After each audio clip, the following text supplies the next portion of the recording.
24 years ago today, tragedy struck on not just New York City, but the country as a whole.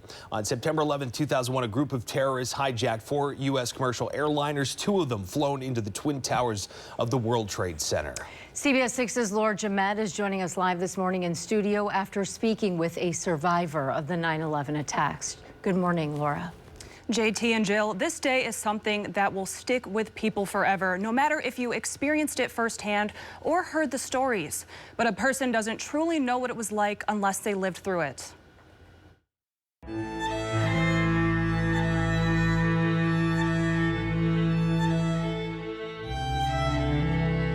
September 11th, 2001, a tragic day in history known around the world. But if you didn't experience it firsthand, it's hard to fully grasp what happened.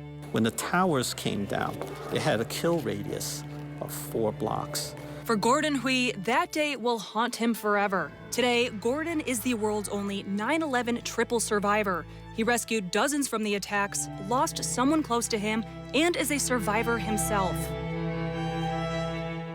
I didn't think this was how the world was supposed to end. And of course, when I had to change my hat and just suppress everything because lives were at stake. Gordon watched the Senget Tower come down that morning. As a surgeon and seeing the devastation around him, Gordon sprang into action. I had 2 Band-Aids in my wallet, but when you look at all these body parts, you realize 2 Band-Aids can't do anything. So I figured the best thing I could do was get to the nearest operating room. And when I got to Beekman, as I mentioned, I don't work there, I don't have privileges there. I didn't even bring anything to show who I am except my driver's license. But they trusted me and my word on what I do for a living. By the afternoon, people were no longer showing up to the operating room. He soon realized there were no more survivors left. Gordon went to his church in Chinatown, where he got a phone call from his dad. Gordon's sister, Susan, was in one of the towers that morning. Susan was one of over 2,000 people who died. We were considered fortunate because we found out what happened to our loved one that same day. Gordon has continued to fight through emotions for years, also fighting physically. Gordon has been battling cancer from ground zero. To this day, Gordon thinks about all those who lost their lives. We call that sacred steel because we lost 2,749 that morning. 1,100 bodies were never recovered. So does our beliefs that those 1,100 people, their bodies were vaporized, had become one with the steel.